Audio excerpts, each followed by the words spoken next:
अस्सलाम वालेकुम, welcome back to another lecture of UI UX master class. और इस लेक्चर में हम देखेंगे कि एक कस्टमर सेगमेंटेशन किस तरह से कंडक्ट किया जाता है। प्रीवियसली हमने डिस्कस किया था कि कस्टमर सेगमेंटेशन क्या होता है, क्या क्या चैलेंजेस आपको फेस करने को मिल सकते हैं और हमारे पास डिफरेंट टाइप ऑफ कस्टमर सेगमेंटेशंस कौन कौन से हैं।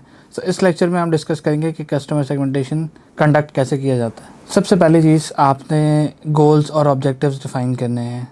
आपने बेसिकली क्या करना है कि आपका जो भी प्रोडक्ट है, आपने देखना है कि आपके पास इंक्रीजिंग नंबर ऑफ़ कस्टमर्स कितने हैं, फिर क्या रेवेन्यू इंक्रीज़ हो रहा है, आपके पास जो इंगेजमेंट आ रही है, जो कस्टमर सेटिस्फेक्शन है, ये सारी चीज़ें जो हैं आपके पास कंबाइन होती हैं और उसके बेस पे जो बेसिकली आप क्या करते हैं, आप अपना गोल और ऑब्जेक्टिव डिफ़ाइन करते हैं। सबसे पहली चीज़। दूसरी चीज़, आप डेटा गैदर करते हैं। डेटा गैदर किस तरह होगा कि आप जो है डिफरेंट कस्टमर्स के पास जाएंगे और आप डिफरेंट मेथड यूज़ कर सकते हैं। जिस तरह हमने डिस्कस किए थे प्रीवियसली कि आप यूज़र इंटरव्यूज़ कंडक्ट कर सकते हैं, आप सर्विस कंडक्ट कर सकते हैं, आप ए बी टेस्टिंग कर सकते हैं, आप फोकस ग्रुप पे फोकस कर सकते हैं, आप एनालिटिकल टूल्स बहुत ज़्यादा यूज़ कर सकते हैं जिसकी बेस पे आपको स्टैट्स भी मिल सकते हैं। सो ये सारा डेटा जो आपके पास आता है ना, बेसिकली वो क्या होता है, वो डेमोग्राफिक इन्फॉर्मेशन पे कंसिस्ट करता है। उसमें जो है आपके पास साइकोग्राफिक डेटा भी आ जाता है, आपके यूज़र की परचेज हिस्ट्री भी आ जाती है और आपको यूज़र के बिहेवियर का भी पता चल जाता है। अब इसमें आपको स्पेसिफिकली ये भी पता चलता है कि आपका जो यूज़र है कौन बहुत ज़्यादा फ्रीक्वेंटली बाय करता है और कौन जो है लाइक रेयरली बाय करता है। तो आपके पास सारे पैटर्न्स आ जाते हैं, देन आपको वहाँ पर अपना एक पोटेंशियल कस्टमर नज़र आ जाता है। तीसरी चीज़, आप डेटा को एनालाइज करते हैं। अब आपके पास डेटा आ गया ना, अब आपने क्या करना है, अब आपने वो सारे पैटर्न्स देखने हैं, वो ट्रेंड्स देखने हैं कि कौन कौन से पैटर्न्स आपके पास आ रहे हैं जो कि कॉमन है सब में। और उससे क्या होगा कि आप बेस्ड ऑन सिमिलरिटीज़ आप अपना एक ग्रुप बना लेंगे या उसको आप डिफरेंट सेगमेंट्स में डिवाइड कर लेंगे। फिर आप क्या करेंगे, फिर आप पर्सोनास बनाएंगे, उसकी बेसिक डिटेल्स ड्राफ्ट करेंगे। उसके बाद आप क्या करेंगे, उसके बाद आप टेस्टिंग करेंगे और उसके बाद फिर आप लास्ट में रिफाइन करेंगे बेस्ड ऑन आइट्रेशंस और feedback that you get from the stakeholders और फ्रॉम द यूज़र्स। जो भी इनपुट आपको आता है तो आप उसके बेस पे उसको रिफाइन करेंगे। अब आप पर्सोना किस तरह बनाते हैं कस्टमर सेगमेंटेशन के बेस पे। डेटा है आपके पास, पहला स्टेप, आपके पास डेटा आ गया, आपने उसको रिव्यू करना है। आपने ये देखना है कि आपके पास टिपिकल कस्टमर कौन है हर एक सेगमेंट में। उसके बाद आपने उनके गोल्स देखने हैं, जिस तरह हमने डिफाइन किया था पर्सोनाज में कि यूज़र के डिफरेंट गोल्स होते हैं एक काम को अचीव करने के लिए, उसके या एक उसका डिफरेंट गोल होता है एक प्रोडक्ट यूज़ करने का, या मल्टीपल गोल्स हो सकते हैं। तो आपने उसको देखना है, तो आपने बेसिकली गोल्स को डिटर्मिन करना है।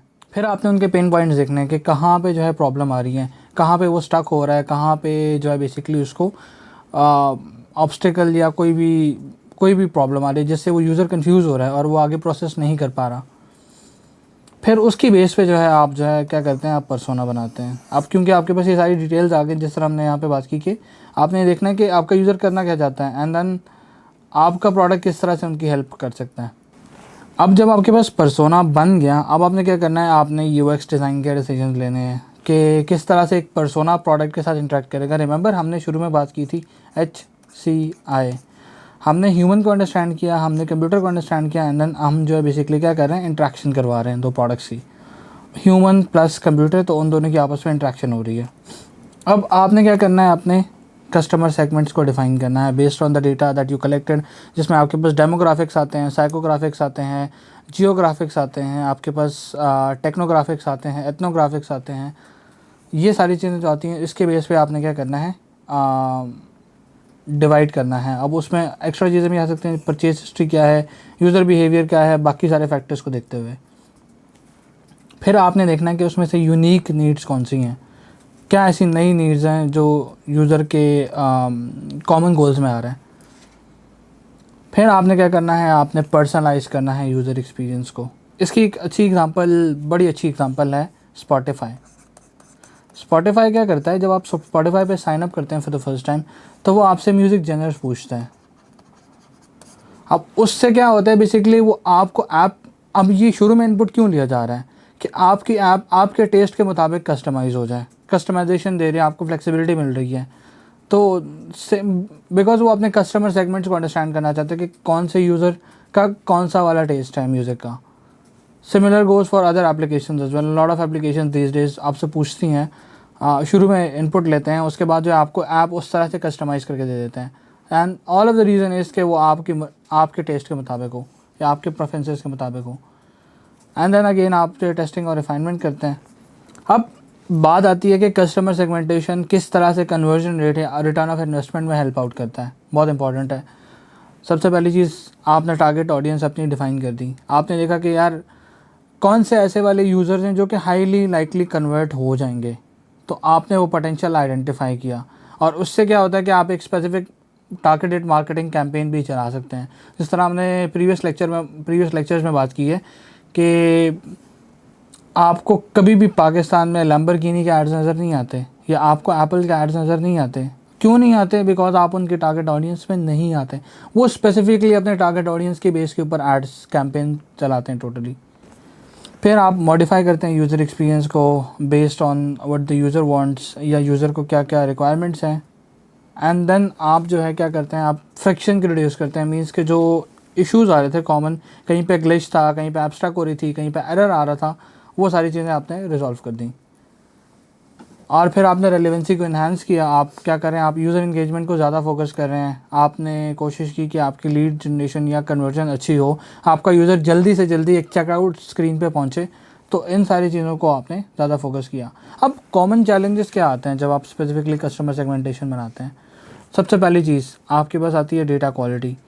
आपके पास जो डेटा है वो कितना ऑथेंटिक है, कितनी क्वालिटी है स्पेसिफिकली उसमें, आउटडेटेड तो नहीं है, आपने कहीं इंटरनेट से तो नहीं उठाया, आपने कोई एआई टूल यूज़ करके हुए तो डेटा जनरेट नहीं किया जो कि इतना ज़्यादा रेलेवेंट और एक्यूरेट नहीं होगा।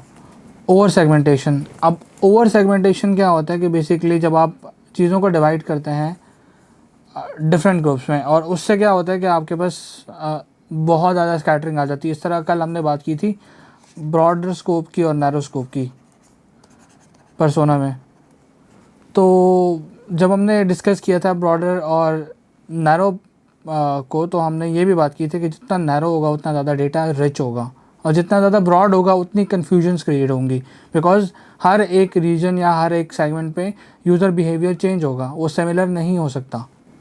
फिर आपके पास आता है अंडर सेगमेंटेशन। अंडर सेगमेंटेशन क्या है कि बेसिकली आप जो है बेसिक चीज़ों को भी पूरा नहीं कर पा रहे। एक बेसिक बिजनेस नीड है जो कि नहीं पूरी हो रही, एंड इससे क्या होगा कि एक जेनेरिक यूज़र एक्सपीरियंस बनेगा, एक स्पेसिफिक यूज़र एक्सपीरियंस नहीं बनेगा, एक बहुत जेनेरिक प्रोडक्ट आप बना देंगे। सो उसकी रीज़न क्या हो सकती है?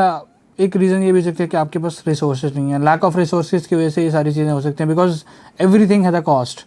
रिसर्च पे कॉस्ट आती है, यूज़र टेस्टिंग पे कॉस्ट आती है, पूरे प्रोसेस पे कॉस्ट आती है। तो it is maybe because of the lack of the resources as well.